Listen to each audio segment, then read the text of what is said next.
네, 여러분 반갑습니다. 반가워하실 때까지 인사하겠습니다. 반갑습니다. 서로 인사 좀 하세요. 반갑다고 한번 같이 인사하시고. 예, 그래요.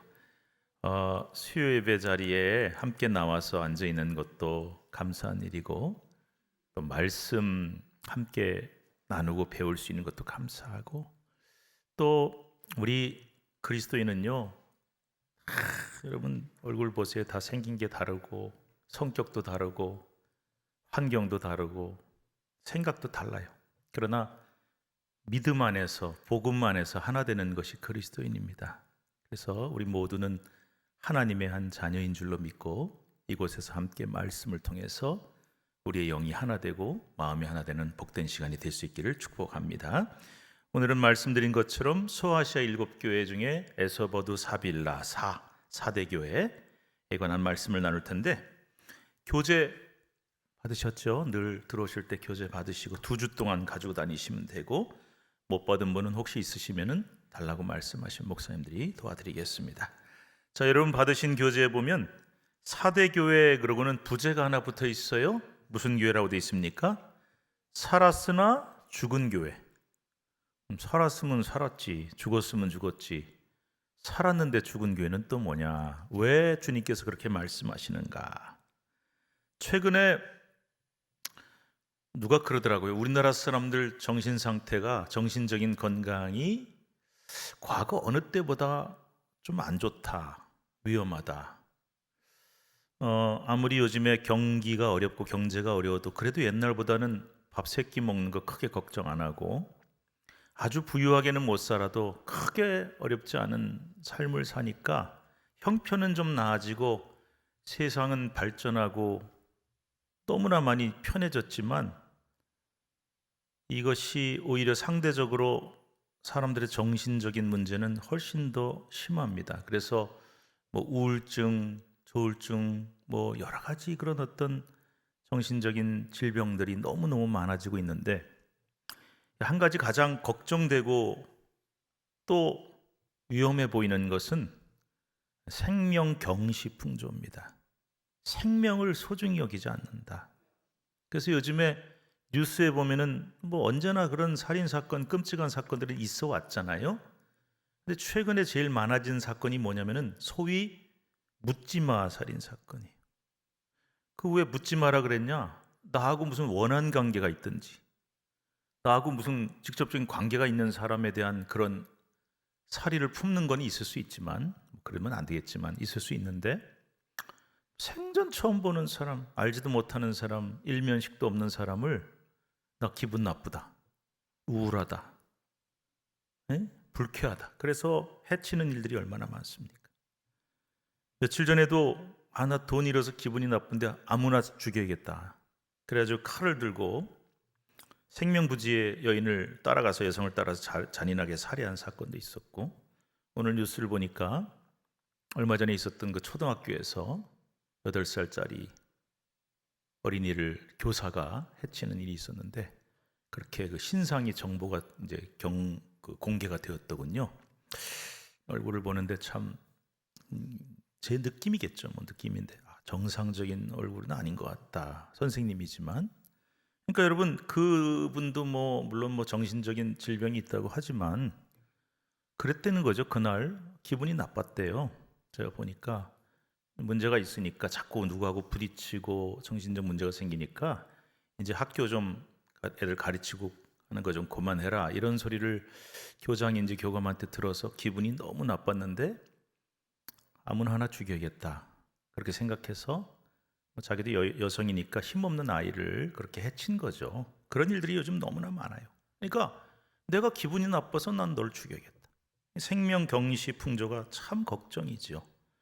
또 매일같이 요즘 대형 사고가, 참 시대가 어느 때인데 뭐 화재 사고, 교통 사고, 공사장이 붕괴한 사건 등등 많은 사람들이 목숨을 잃고 있습니다. 물론 이런 사건을 전혀 없게 할 수는 없겠죠, 어느 사회나. 그러나 보면 안전불감증이라든지 조심하지 않는 것 때문에 그렇게 또 아까운 목숨이 죽는 이런 일들 보면은 참 안타깝고, 가족들은 또 얼마나 힘들겠고, 사람의 생명이 참 허무하다 이런 생각이 들어요. 자, 죽음이란 것이 무엇인지 한번 생각해 봅니다. 사망이란 말을 백과사전에 찾아봤더니요, 이렇게 나와 있어요. 생리적으로는 호흡이 영구적으로 정지하고 바로 돌아오면 괜찮은데, 또 심장의 고동이 영구적으로 정지하고, 생리적으로 그렇습니다. 의학적으로. 그다음에 법률적으로는 생활 기능이 절대적 영구적으로 정지함으로 권리 능력이 상실됐다. 뭐 이렇게 사전이 이렇게 어려운지 모르겠어요. 근데 어쨌든 육신적으로는 호흡과 심장이 멎으면 죽었다고 하고, 법률적으로는 이럴 때 죽다고 하는데, 자, 그래서 생리적인 죽음과 법률적인 죽음이 좀 달라요. 근데 여러분, 이게 무슨 뜻이냐면은, 생리적으로는, 의학적으로는 호흡이 멈췄다, 심장 박동이 멈췄다, 그러면 죽었다고 말해요. 근데 법률적으로는 생활 기능이 완전히 멈춰야 사망이라고 한다. 그렇다면 어떤 일이 생겼냐? 자, 그런 일이 생기면 안 되겠지만, 어떤 사람이 교통사고가 나서 식물인간이 되었다고 칩시다. 보통 식물인간이란 말은 아직 뇌나 심장 살아있는데 뇌 기능이 정상적이지 못해서 의식을 잃고 꼼짝 못하는 상태를 뜻하죠. 심한 경우 뇌의 기능이 완전히 멈추고 심장 기능도 멈출 때 우리는 그를 뇌사 상태라고 부릅니다. 그런데 식물인간이야 사람 구실을 못하긴 하지만 명백하게 죽은 것이 아니기 때문에 문제가 별로 안 되는데, 뇌사 상태에 빠지면 심각한 문제가 생기죠. 법적으로는 뇌사 상태가 되면 그를 죽었다고 말을 합니다. 죽은 겁니다. 그러나 요즘 의학이 발달되다 보니까 뇌가 기능을 잃은 상태에서도 온갖 인공호흡기에다가 뭐 의료기기를 다 꽂아가지고 심장 박동을 유지할 수 있게 됐다는 거예요. 그럼 이게 산 건가 죽은 건가? 따라서 뇌사 상태에서도 심장과 폐 등 장기가 계속 활동 유지가 가능하다라는 겁니다. 자, 그럼 이런 상태를 죽었다고 해야 되는지 살아있다고 해야 되는지 판단하기가 어렵죠. 제가 이 복잡한 얘기를 하는 이유가 있습니다. 요즘에 뇌사 상태에 대한 논란이 굉장히 계속되고 있거든요. 이 죽은 거냐 산 거냐. 호흡기 떼면 죽는데 호흡기를 붙여놓고 온갖 걸 꽂아놓으면 사니까 이거 어떻게 해야 되느냐. 그래서 말하자면 뇌사 상태는 살았으나 죽은 상태라고 할 수 있겠습니다. 그런데 이 뇌사 상태가 의학적 법률적인 문제만 되는 것이 아니에요. 신앙적으로도 큰 문제가 됩니다. 겉으로 볼 때는 분명히 살아있는 사람이에요. 살아있어요. 멀쩡하게. 건강적으로도 문제가 없고 멀쩡하게 잘 살고 있어요. 그런데 실제로는 죽은 사람이 있다. 어떻게 이런 일이 가능하냐? 육신적인 상태와 영적인 상태가 구분되기 때문에, 아까 제가 의학적 생리적인 죽음과 법률적 죽음이 다르다고 하는 것처럼, 구분하는 것처럼, 우리 크리스천들은 육신적인 상태와 영적인 상태를 구분해야 합니다. 성경은 한 사람이 육신적으로는 멀쩡하게 살아있는 것처럼 보이지만 영적으로는 완전히 죽은 사람이 있을 수 있다. 그것은 바로 영적 뇌사 상태와 같다라고 말씀하고 있는데요. 문제는 이런 사람이야말로 가장 위험한 상태라는 것입니다. 차라리 영적인 문제가 있으면 겉으로 금방 드러나면 빨리 고칠 수가 있잖아요. 근데 겉으로 볼 때는 멀쩡하니까 내가 죽어가는지도 모르고 있다가 정말 돌이킬 수 없는 그런 지경에 이르게 되는 것입니다. 실제로 영적인 문제가 이런 경우가 얼마나 많은지 몰라요. 자, 암이라는 게 왜 무서운 병이냐? 요즘 의학이 발달돼서 암이 많이 이제 치료가 되잖아요. 그런데 암도 우리 온몸에 있는 것들이 다 이 모든 기관이 다 암이 가능한데, 그 중에도 자각증세라 그러죠. 여러분, 자각증세란 말 들어보셨죠? 내가 어디가 안 좋아?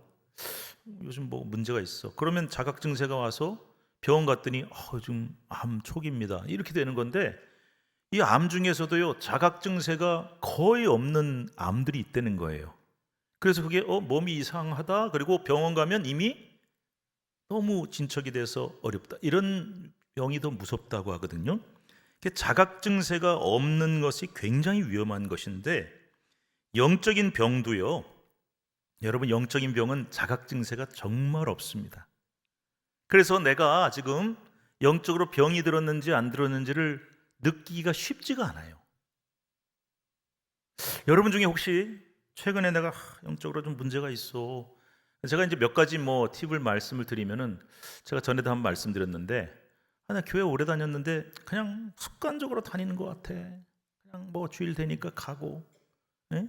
근데 기쁨이 없어, 감사가 없어, 옛날같이 감격이 없어. 문제가 있나? 이 자각 증세가 온 거죠. 무슨 말인지 아시죠? 그리고 또 신앙생활에 있어서 여러 가지 문제가 드러나고 자기가 느껴질 때, 아, 내가 영적으로 문제가 생겼나 봐, 병이 들었나 봐. 이 자각 증세가 온 거예요. 그러면 여러분 그건 굉장히 좋은 거예요. 물론 그런 일이 평생 없이, 평생 동안 흔들리지도 않고 조금도 문제 없이 예수님만 잘 섬기며 살면 그게 제일 좋죠. 그렇게 할 수 있는 사람은 게 많지 않아요.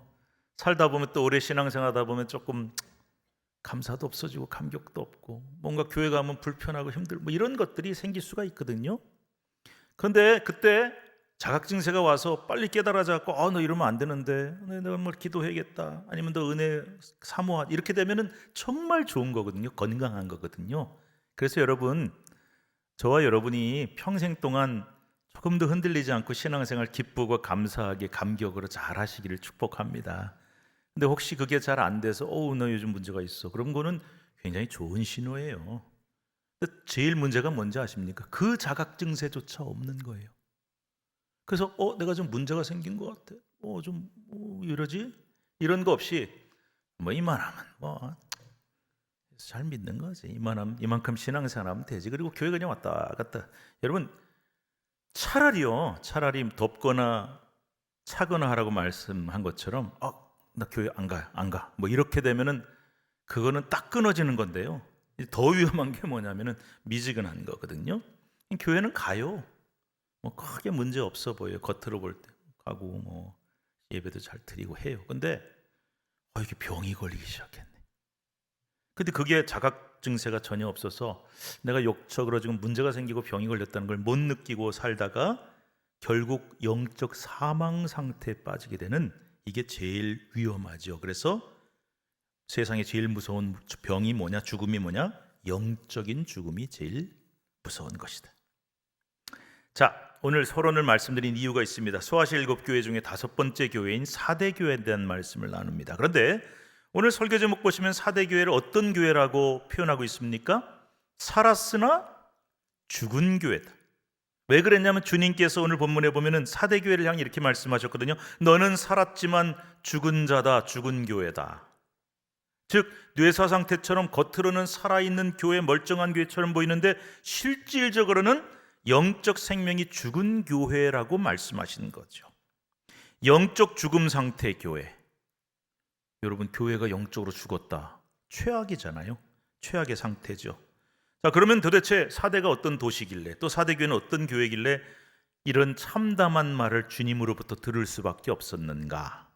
먼저 사대라는 도시에 대해서 잠깐 소개를 드리겠습니다. 사대는 뜻이 남은 물건이라는 뜻이래요. 왜 이런 이름이 붙였는지 모르겠어요. 남은 물건? 자, 뭐 이름은 그렇다고 치고요. 사대는 소아시아 서부 고대 루디아 왕국의 수도였습니다. 그러니까 꽤 번성한 도시였다는 뜻이죠. 어느 한 왕국의 수도였으니까요. 상업과 군사 도시였다고 합니다. 두아디라 남동 48km, 서머나 동쪽 85km 지점에 위치했는데, 염직공업과, 잘 들어보세요, 염직공업, 그러니까 이제 직조하고 양털 염색, 보석공예, 이런 게 굉장히 상업적으로 번창한 도시였고, 상업이 발달하다 보니까 자연히 최초로 금은 주화를 주조해서 사용했던 도시였다고 해요. 이게 왜 중요하냐면요, 사고 팔고 상업이 워낙 발달하니까 뭐 처음엔 그랬겠죠. 나 이 물건 줄 테니까 너 이 물건 줘. 물물 교환하다가 이거 안 되겠다, 화폐를 만들자. 그래서 금과 은으로 동전과 주화를 만들어서, 그러니까 굉장히 경제가 발달하고 상업이 발달했다는 뜻이에요. 그래서 특징이 뭐냐, 사치와 부의 도시로 유명했다. 무슨 도시요? 사치와 부의 도시였다. 두 번째, 특히 이제 사대를 수비하는 성체가 있는데 남쪽만 제외하고 모두 암벽으로 되어 있어서 이 난공불락의 성을 이루고 있었다 그래요. 여러분, 혹시 이제 예루살렘을, 성지순례를 가면요, 이렇게 밑에서부터 버스 타고 쭉 이렇게 올라가는 그런 느낌이 드는데, 딱 가면은, 물론 이제 도시가 지금 커졌는데 올드 시티라 그래서 그 다윗 성벽 있고 한 데 가면 진짜 천혜의 요새예요. 시온산이라고 하는 큰 바위산 위에 딱 있습니다. 그러니까 바위산 위에 있다는 건요, 적군이 쳐들어올 때 이 함락시키기가 너무 어려운 거예요. 근데 바로 사대가 그런 곳이었기 때문에 바사의 고레스 왕 그리고 수리아의 안티오코스 3세 이 두 번만 제외하고는 역사상 한 번도 정복이 안 됐던 난공불락의 요새였어요. 그런데 그러다 보니 백성들이 매우 안일했다는 거죠. 예? 왜 안일했을까요? 우리 도시는 아무도 함락 못 시켜. 아무도 우리를 점령할 수 없어. 너무 태평하니까, 너무 요새가 튼튼하니까 안일한 마음이 들었다.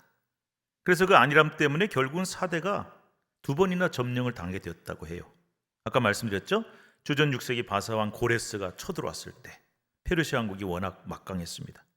또 350년 후에 안티오커스의 침략을 받아서 멸망당했는데 항상 보면요, 뭐 성체가 뭐 허술해서 멸망당한 것도 아니고 군사력이 부족해서 멸망당한 게 아니에요. 무기가 없어서가 아니라 백성들의 마음이 안일한 거예요. 그리고 너무 이렇게 긴장감이 풀어져 있으니까 멸망을 당한 거죠. 그래서 우리는 사대라는 도시의 역사를 통해 안일함이 얼마나 무서운 적인지를 깨달아야 됩니다. 제가 사대라는 도시가 두 가지 특징이 있다고 그랬어요. 굉장히 경제와 상업이 발달한 사치와 부의 도시였다. 여러분, 부자인 게 뭐 죄입니까? 아니에요. 부자고 돈 많은 거 좋은 일입니다. 그 돈으로 하나님의 영광 위해서 잘 쓸 수 있습니다. 그런데 그 사치와 부에 휘둘려서 그렇게 살아가면요, 이 신앙하고는 굉장히 멀어질 수밖에 없어요. 그러니까 이 도시가 벌써 약간 문제가 생길 여지가 있는 것이었죠. 근데 아까 말씀드린 대로 성체가 워낙에 난공불락이니까 백성들이 안일했다. 그래서 점령도 당했다. 여러분, 이 안일함이 굉장히 우리 영혼에는 영적으로 무서운 적입니다. 위기가 있으면 오히려 긴장감을 잃지 않아요. 그래서 누가 이제 의학자들이 연구를 해보니까요, 여러분 스트레스 없으면 좋겠죠. 저도 스트레스 없으면 너무 좋겠어요. 그런데 스트레스가 아예 없으면 오래 못 산대요. 오히려 훨씬 더 빨리 죽는데요. 무슨 소리냐 했더니 적당한 스트레스가 있을 때 그 사람의 삶의 긴장감이 굉장히 건강에도 좋고 정신적으로 좋대요. 그런가? 그래서 하나님이 때로는 이제 우리에게 위기나 환난을 주실 때도 있는 거고요. 그리고 적당한 어떤 긴장감 주실 때가 있는데 아무 문제도 없고 아무 어려움도 없고 아무 어떤 환난도 없을 때 그게 좋을 것 같지만 절대 아니다. 그래서 위기도 없고 고난도 없으면 긴장감이 풀어져서 큰 어려움을 당할 수가 있고 이 마귀의 공격에 함락당할 가능성이 무지 높다. 그래서 절대 영적으로 해이해지지 말아야겠다. 이게 이제 사대라고 하는 도시가 우리에게 주는 교훈입니다. 자, 사대는요, 어떤 그 우상이 성행했냐면은 키벨레 여신이라고 하는 요게 이제 그 상인데요.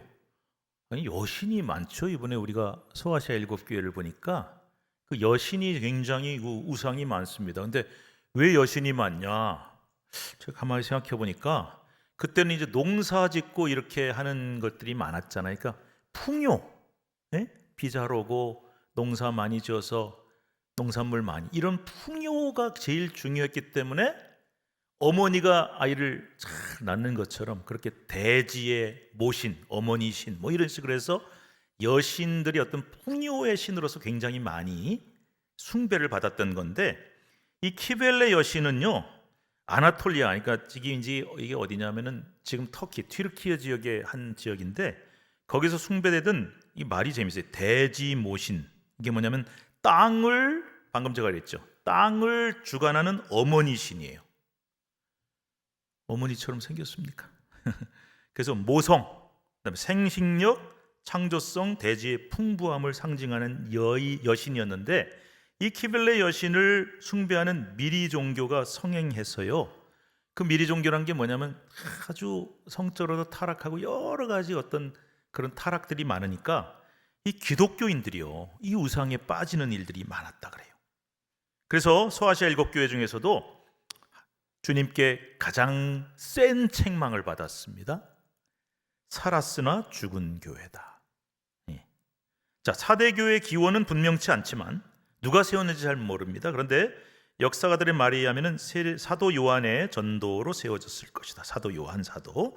그다음에 2세기에 가서는 변증가고 주석가로 유명했던 멜리토라는 사람이 이 교회에 감독이 돼서 명성을 떨치게 되었다고 합니다. 뿐만 아니라 사대는 소아시아 다른 도시들에 비해서 로마의 간섭이 적었어요.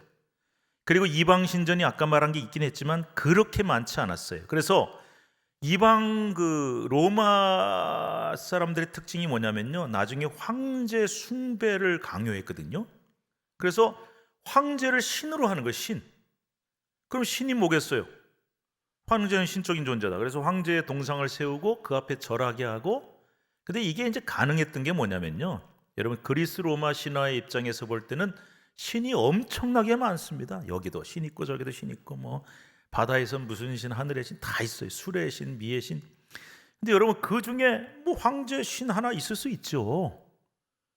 그런데 그런 다신교의 입장에서는 이게 문제가 안 되는데, 그래서 야 니네 신도 섬기고 있잖아, 황제도 섬겨. 그러면 이 다신교 믿는 사람들은 뭐 문제 없어, 응, 오케이. 근데 이거 제일 싫어하는 사람들이 누구예요? 절대 안 되는 사람들이 누구예요? 크리스천들이죠. 하나님은 한 분이신데 예수님만 믿어요. 그런 게 어디 있어요? 여러분 그 당시의 세계에서는요 유일신교가 없었어요. 그래서 유일신교라는 것도 이상하게 이단처럼 들렸을 뿐더러 어떻게 신이 하나밖에 없어? 그런 얘기 들어보셨어요? 일본에 가면 신이 일본 국민보다 더 많다고. 그래서 아니 그럼 뭐 몇 억이야? 가보니까 신이 아니라 그 요만한 탑 같은 거, 요만한 뭐 이런 그 조형물 만들어 놓고 거기 이제 신사예요. 그게 신사.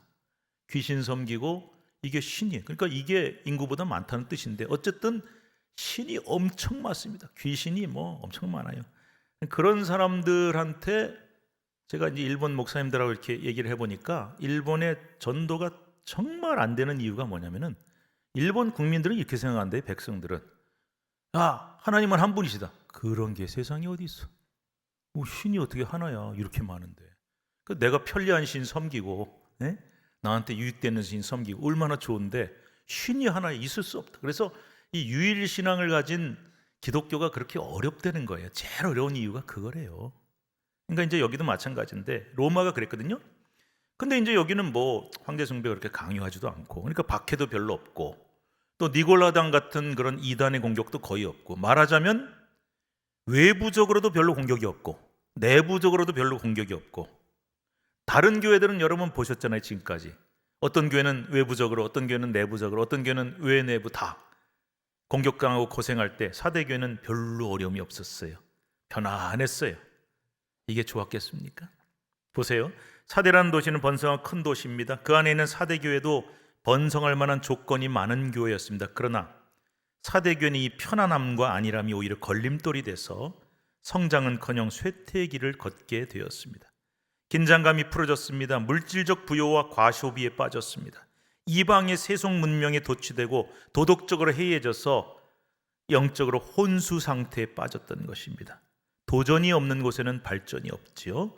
문제가 있다는 것은 살아있다는 증거입니다. 그래서 여러분, 왜 내 삶에 이렇게 문제가 많은 건 여러분이 살아있다는 증거예요. 누가 이런 말을 했어요. 좀 별로 좋은 말은 아닌데, 문제 없는 것은 시체뿐이다. 누가 그런 말을 했어요. 죽으면 문제 없대요. 살아있으면 문제가 있는 거예요. 근데 문제를 두려워하지 마세요. 문제는 우리가 살아있다는 증거고, 어떨 때는 우리에게 힘을 주는 영양제 역할도 해요. 그래서 여러분, 아까 적당한 스트레스가 우리 건강에 도움이 되는 것처럼 문제가 생기면 하나님 앞에 기도하고, 또 문제가 생기면은 그걸 해결하려는 의욕이 생기고, 아무 문제가 없으면 잘 살 것 같은데 그렇지 않다. 자, 그러고 보면은 마귀가 교회와 성도들을 공격할 때 세 가지의 크게 방법이 있습니다. 오늘 이거 되게 중요한 얘기니까 잘 들어보세요. 자, 첫 번째, 외부적 공격, 박해. 이건 개인도 마찬가지, 교회도 마찬가지예요. 외부에서 막 교회를 박해하고 핍박하고, 예? 그런 것들이 일어나고요. 여러분도 막 밖에 나가니까 차원 문제, 직장 문제, 외부로부터 막 들어오는 그런 문제들, 이런 공격이 있어요. 자, 지금까지 본 교회 중에 서머나 교회와 빌라델비아 교회가 굉장히 외부적인 공격과 박해를 많이 받았던 교회예요. 자, 두 번째 방법, 내부적 갈등. 외부에서 박해는 크게 없는데 내부에서 이단이나 이런 것들 때문에 상당히 시끄러웠던 교회, 에베소, 버가모, 두아디라 교회. 근데 여러분, 사탄은요 또 쓰는 방법이 뭐냐면은 외부적 공격과 내부적 공격을 동시에 할 때가 있어요. 그래서 밖에서도 막 때리고 안에서도 때리고. 그런데 외부적 박해도 별로 없고 내부적 갈등도 별로 없을 때, 그러면 사탄이 그 교회를 편안히 내버려 두겠냐? 절대 안 내버려 두죠. 성도들도요, 내 요즘에 뭐 나가서도 별로 어려움이 없고 또 가정 안에서도 그렇고 내 내적으로도 별로 어려움이 없어. 그러면 사탄이 그 내버려 두겠어요? 그래서 제3의 방법을 쓰는데, 그게 뭐냐? 기가 막힙니다. 마귀 사탄이 머리가 얼마나 좋은지 몰라요. 꾀가 많아요. 그래서 사대 교회가 그렇고 라오디게아 교회가 그렇거든요. 이거는 밖에서도 박해가 별로 공격이 없고 안에서도 별로 갈등이 없을 때 우리 긴장을, 아까 제가 얘기했죠, 긴장이 싹 풀어지게 해서 스스로 제풀에 넘어지게 하는 방법을 쓰는 거예요. 그래서 물질적 풍요, 좋은 환경 줘요. 그러면 나 하나님 축복받았어 막 이러는데 긴장감 풀어지게 만들어서 스스로 무너지게 만드는 거죠. 우린 이런 마귀의 3대 공격 방법을 잘 알고 있어야 마귀와의 영적 전쟁에서 이겨낼 수 있습니다. 그래서 이런 말씀 드리고 싶어요. 힘들고 어려운 일이 있고 환난이 있고 문제가 있으면요, 나는 불행해, 아니면 하나님 날 사랑 안 하시나 봐, 왜 이렇게 나한테 일이 생기지, 생각 좀 바꿔보세요. 물론 우리가 그런 일이 없으면 제일 좋지만 이래서 또 기도하라고 하시는구나, 하나님 의지하자, 매달려 보자, 또 이런 문제가 있으니까 내가 기도하는 거 아니야, 이렇게 하고 이제 기도로 풀어가시고 하나님 의지하시고. 그런데 거꾸로 밖에서도 별 문제가 없고 안에서도 별 문제 없고 난 좀 너무 편하네, 하나님 축복이야 라고 볼 수도 있겠지만 그때 참 조심하셔야 돼요. 그런 즉 선줄로 생각하면 넘어질까 조심하라 그랬어요. 아무 문제 없을 때 그 평안함과 안일함에 빠져서 영적으로 해이해질 가능성이 대단히 높습니다. 전에 한번 제가 예를 들었는데, 제가 부교육자 때요, 그때 이제 IMF 이제 우리 힘들 때였어요. 다들 힘들고 사업이 넘어가고 무너질 때인데, 이분이 그때 무슨 뭘 수출하는 일을 했었는데요, 꽤 돈을 잘 벌었어요. 큰 기업은 아닐지라도 제법. 근데 이제 그런 문제들이 생기고 어려워지니까요, 너무너무 힘들잖아요. 사업은 무너지게 생겼고. 그렇게 기도하시더라고요. 예배 때마다 나오고 새벽마다 나와서 부르짖고 기도하고, 목사님 저를 위해서 기도해 주세요. 몇 년이 지나서 상황이 좋아졌어요. 사업이 잘 되게 됐어요. 근데 교회를 안 나오시네, 이 양반이. 그래서 제가 이제 전화했죠. 집사님 위해서 교회 이렇게 잘 안 나오세요? 뜸하세요? 했더니 목사님 사업이 잘 돼서 너무 바쁩니다. 제가 그때 용감했으면 한마디 팍 했을 텐데 그러세요. 근데 제 마음이 이런 생각이 드는 거예요. 사업이 잘 되는 게 이 양반한테 축복인가? 하나님으로부터 멀어지더라고요. 바쁘죠. 물론 바쁜데 시간 못 내겠어요. 교회 올 시간 안 되겠어요. 근데 바쁘니까 뭐 할 일도 많고 바쁘고, 그래서 하나님부터 멀어졌다. 그러니까 여러분, 모든 상황이 편하고 좋을 때 그것이 반드시 축복만은 아니에요. 그걸 축복으로 만들려면 하나님과의 관계가 유지가 잘 되셔야 돼요. 무슨 말인지 아시겠죠? 그래서 힘들 때는 힘들 대로 어떻게 해결하는 방법이 있고, 잘 나갈 때는 또 잘 나갈 때대로 절대 긴장이 해이지 않고 하나님 의지하고, 이 방법을 같이 해야 우리가 일평생 하나님이 기뻐하시는 삶을 살 수 있다는 거예요. 꼭 기억하시고. 자, 마지막으로 이제 나머지 부분들은 또 이제 다음 우리 시간에 다음 주에 목사님 얘기하실 테고, 사대교회 사진 몇 장 보여드리고 잠깐 설명하고 오늘 마치도록 하겠습니다. 먼저 이 사진은 저번에 우리 한번 본 적이 있는데요. 자, 한번 보세요. 에베소가 보이세요? 에베소 왼쪽에 있네, 그죠? 그 다음에 쭉 돌아가면서 있죠. 뭐 사대, 두아디라, 위로 돌아가 볼게요. 빌라델비아 쭉 있죠. 그 다음에 또 뭐가 있어요?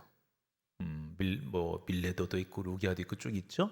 그러니까 이제 이게 그 당시에 그 지역의 지명이고, 지금으로 치면 이제 터키의 맨 왼쪽에 튀르키에 해당되는 곳이고, 여기를 소아시아라고 불러요. 여러분 소아시아 7교회라고 그러잖아요 지금. 근데 여러분 아시아가 다 아시아가 아니에요. 아시아가 워낙 크잖아요. 그래서 우리는 저 아시아 끝에 이제 뭐 극동이란 말을 주로 쓰잖아요. 극동이란 말은 저 아시아 끝이라는 얘기고, 중동 지역이라 그러잖아요. 중동. 그 중동이란 거는 동쪽 아시아의 중간쯤 된다는 뜻이고요. 이 소아시아는 이제 지금으로 치면은 터키, 튀르키예 아마 그 지역을 뜻하는, 이렇게 조금 이제 용어가 다른데, 조 지역이 이제 소아시아고요. 그 다음에 이제 사도 바울이 선교사가 돼서 소아시아 쪽을 쭉 다니면서 복음을 전하다가 저 왼쪽에 보시면 이제 지중해 에게해를 넘어서 그리스로 넘어가는 그 지역이에요. 자, 그래서 저기 이제 저 지명을 보시면 알겠고 사대도 이제 찾을 수가 있죠. 자, 그런데 제가 이제 찍은 사진, 또 다른 분들이 찍은 사진이 있거든요. 한번 좀 보여줘 보세요. 사대교회 터에 가면요, 표지판이 서 있어요. 표지판이 서 있어요. 그래서 이제 사진 찍어봤는데 표지판에 뭐라고 돼 있냐? 사대교회 이렇게 안 돼 있어요. 뭐라고 돼 있냐면은 아르테미스 아데미 신전 이렇게 돼 있어요. 그래서 분명히 사대교회 터인데, 그리고 이제 가봤는데 거기 표지판은 교회가 없어요. 아마 이제 거기가 뭐 이슬람권이니까 또 그런 것도 있겠지만은 교회라는 표지판이 없고 아르테미스 신전 터라고 돼 있어요. 왜 그런가? 이제 그 다음 사진 보면 알 수가 있는데요. 위에서 이제 이렇게 찍어봤는데 이게 이제 사대교회의 터인데, 이 사대교회는요, 뭐 사도 바울 시대 혹은 이때 이 요한계시록에 나와 있는 시대의 건물은 아닙니다. 그때 건물은 없어요.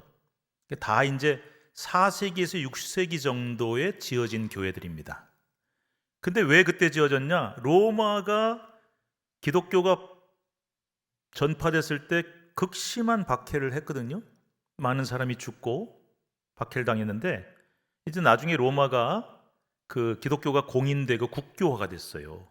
그래서 그때 굉장히 많은 교회가 세워졌는데, 그 시대 4세기부터 6세기에 많은 교회가 세워졌는데, 그 당시의 교회 터고, 당연히 뭐 그 다음에 뭐 거긴 지진도 많아요. 그러니까 무너지기도 하고 오래되면 부서. 그럼 이제 또 수리하고 이러면서 어쨌든 했던 교회가 지금 터인데요. 이렇게 보시는 것처럼 네모난 부분과 이렇게 아치형의 그런 형태로 위에서 보면 알 수가 있습니다. 그런데 이 사진에서 저 위쪽으로 실제로 가보면 오른쪽인데 뭐가 이렇게 허연 게 올라와 있죠? 기둥 같은 거. 저걸 한번 눈여겨보세요. 저거 뭐지? 그리고 막 기둥이 무너져 있죠? 저게 뭔지. 자, 그 다음 사진 한번 보여줘 보세요. 이게 이제 옆에 찍은 건데요. 아까 우리 그 아치형으로 된 부분, 벽돌 붉은 건물. 근데 여러분 아까 보셨던 오른쪽에 엄청나게 큰 기둥이, 저게 사진으로는 잘 안 드러나는데 가면은요, 성인이 한 몇 사람이 한 4명 정도가 이렇게 손을 잡아야 한 바퀴 둘릴 수 있을 정도로 정말 큰, 어마어마하게 큰 기둥입니다. 그게 서 있어요. 또 넘어져 있는 것도 있고. 요게 바로 아르테미스 신전이에요. 아데미 신전 옆에 교회가 딱 붙어 있어요. 그러니까 이제 표지판도 그렇게 돼 있는 건데, 요게요, 꼭 느낌이 교회는 너무 그 아데미 신전터에 비하면 너무 작아요. 그래서 꼭 느낌이 이제 뭐 큰 나무에 매미 한 마리 붙어 있는 것처럼 그렇게 너무 보잘것없고 다 무너져서 터도 저렇게 돼 있어요. 그러니까 뭐 교회란 이름 안 쓰고 훨씬 더 사이즈가 큰 아데미 신전이라고 이렇게 표지판이 붙어 있겠죠. 이 아르테미스 신전이 얼마나 크냐면요, 지금 터가 남아 있는데 폭이 50m예요. 잘 상상이 안 가시죠? 우리 교회 본당 굉장히 큰 편인데 여기 끝에서부터 여기 끝까지 뭐 얼마나 되겠어요? 50m. 그리고 길이가 90m예요. 이 본당보다 그러니까 훨씬 몇 배 이상 큰, 뭐 한 10배쯤 되겠죠. 그리고 돌기둥이 78개가 있어요. 거대한 신전이 아데미 신전인데, 그 기둥 아까 하나하나가 어른 4명이 손을 잡아야 할 만한 굵기고, 이 못을 사용하지 않고 짝짝 돌을 깎아서 끼워 맞추는 형태로 세워졌다고 해요. 어마어마한 사이즈죠. 그래서 아까 그 표지판도 아데미 신전이라고 돼 있고, 교회 찾아보면 요거밖에 없어요. 사대교회를 가보면은 조그마한 벽돌 건물이 유적의 전부라서 그게 볼 게 별로 없습니다. 그런데 여러분 아까 말씀드린 대로 이 교회 건물이 한 4세기, 6세기에 지어졌는데 로마한테 그렇게 박해를 당하다가 기독교가 공인되고 국교화돼서 교회 건축이 많이 이루어졌는데, 이게 또 웃기죠. 뭐냐면은 그러면서 로마에서 국교화가 되면서 오히려 초대교회 그 순수하고 굳건했던 믿음이 변질되기 시작해요. 여러분, 국교화라는 게요, 이게 함정이 있어요. 우리나라 사는 사람 다 예수 믿어. 그러면 되게 좋을 것 같죠? 태어나니까 나는 뭐 선택의 여지가 없어. 난 크리스찬이야. 그러면서 박해받을 때는 목에 칼이 들어와도, 가도 죽여도, 뭐 끔찍하게 사형을 당해도 생명 지키고 걸고 신앙 지키던 사람들이 공인화가 되고 국교화가 되니까 믿음이 다 해이해져 버렸어요. 이게 무슨 뜻인지 아시겠죠? 그래서 우리 인생의 고난은 반드시 나쁜 것만은 아니다. 고난이 없는 삶이 반드시 축복된 삶만은 아니다. 그걸 얘기해 주고 있어요. 자, 다음 사진 한 장 더 봅시다. 아까 그 기둥이에요. 실제로 굉장히 커요. 그 다음 사진이요. 이게 터예요.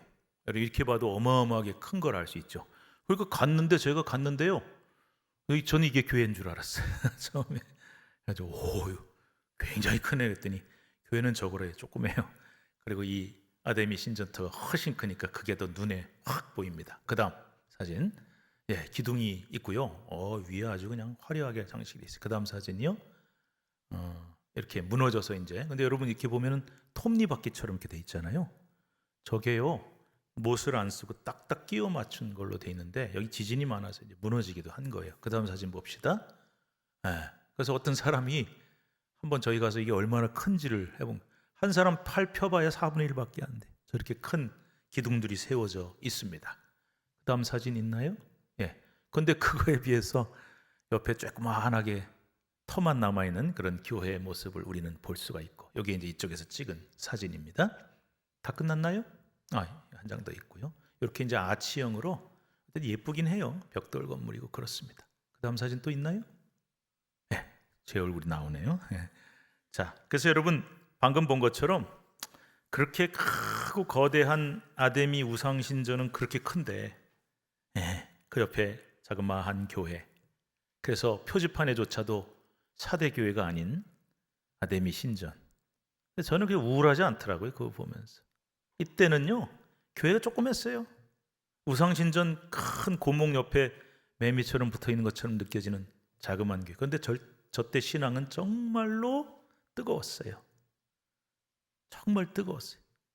그래서 우리가 이제 요즘 보면은, 제가 요즘에 그 설교하잖아요. 부흥 설교하면서 1907년 평양 대부운동 얘기도 하고 그렇죠. 근데 그 시대에 우리나라의 그 크리스찬 비율이 2%가 안 됐어요. 부흥운동이 일어나도 전체 인구 중에 정말 적죠. 지금은 뭐 여러 가지 학설이 있지만 어쨌든 우리나라에서 제일 큰 종교가 기독교고요. 뭐 어떤 사람은 30%라 그러고 아니다, 한 20%밖에 안 돼. 어쨌든. 근데 여러분, 어떨 때 언제 신앙이 더 뜨거웠을까요? 언제가 더 하나님이 기뻐하시는 신앙이었을까요? 지금 우리일까요? 아니면 그 시대에 몇 명 안 되든 비율도 적었고 박해도 있었던 시대였을까요? 그래서 우리는 이제 우리 신앙에 대해서 한번 생각을 해보는 거예요. 말씀 맺겠습니다. 다시 말씀드립니다. 안일함은 제일 무서운 적이다. 그래서 고난이나 어려움이 우리를 하나님을 더 의지하게 하는 유익이 분명히 있고, 안일함이나 평안함이 좋은 것 같지만 오히려 우리를 더 안일하게 만드는, 그런 하나님부터 멀어지게 만드는 문제가 될 수 있다는 말씀도 드렸고, 교회도 너무나 교회 숫자가 적고 조그맣고 그리고 몇 명 안 되고 박해가 그렇게 심했던 그때는 정말 뜨거운 신앙으로 하나님을 의지했는데, 박해도 없어지고 외부에서도 공격 없고 내부에서도 없으니까 되게 좋을 것 같은데, 편안할 것 같은데 신앙이 변질되기 시작했다. 뭐 그렇다고 여러분 우리가 없는 박해를 만들 수도 없고 없는 문제를 일부러 생기게 할 수도 없어요. 그러나 오늘 우리가 이 말씀을 보면서 우리는 어떤 모습인가, 그래서 이제 다음 주에 말씀 나누겠지만, 살아있는 것 같고 겉으로는 멀쩡해 보이는데 영적으로 죽은 교회라고 하는, 죽은 자들이라고 하는 그런 책망을 주님으로부터 들었던 교회가 4대 교회였다. 그럼 도대체 왜 그런 영적으로 심각한 상태가 됐고 왜 그런 책망을 받았는가, 그리고 이렇게 책망받았으니까 그 교회는 희망이 없나? 제대로 믿는 사람 한 명도 없었나? 그렇지 않았어요. 소수였지만 정말 끝까지 믿음을 지켰던 사람이 있었다. 그것도 우리 다음 주에 말씀을 나누도록 하겠습니다. 자, 우리 함께 기도하겠습니다. 하나님, 오늘 소아시아 7교회 중에 5번째 교회인 타대교회에 대한 말씀 함께 나눴습니다. 우리는 이 소아시아 7교회를 왜 공부합니까? 공부 잘하고 머리로 지식으로 하려고 하는 것이 아니라 오늘 이 소아시아 7교회에 대한 주님의 칭찬, 책망이, 평가가 오늘 우리에게 주시는 말씀이기 때문에, 우리 교회에 주시는 말씀, 한국교회에 주시는 말씀, 우리 가정과 내 영혼에 주시는 말씀이기 때문에 오늘 사대교회는 박해도 없었고 어려움도 없었고 외부적으로도 내부적으로도 큰 문제가 없었는데 왜 주님으로부터 이렇게 최악의 책망과 평가를 들었을까 생각하면서 오늘 우리 신앙을 돌아봅니다. 주님, 나는 살아있는 자입니까? 주님, 나는 고난과 어려움이 여전히 있지만 내 믿음은 살아있고 내 영은 살아있습니까? 이것을 돌아볼 수 있는 저희 교회와 한국교회가 되게 하시고 우리 민족과 우리 한 사람 한 사람 영혼이 될 수 있도록 도와주시옵소서. 예수님의 이름으로 기도드립니다. 아멘.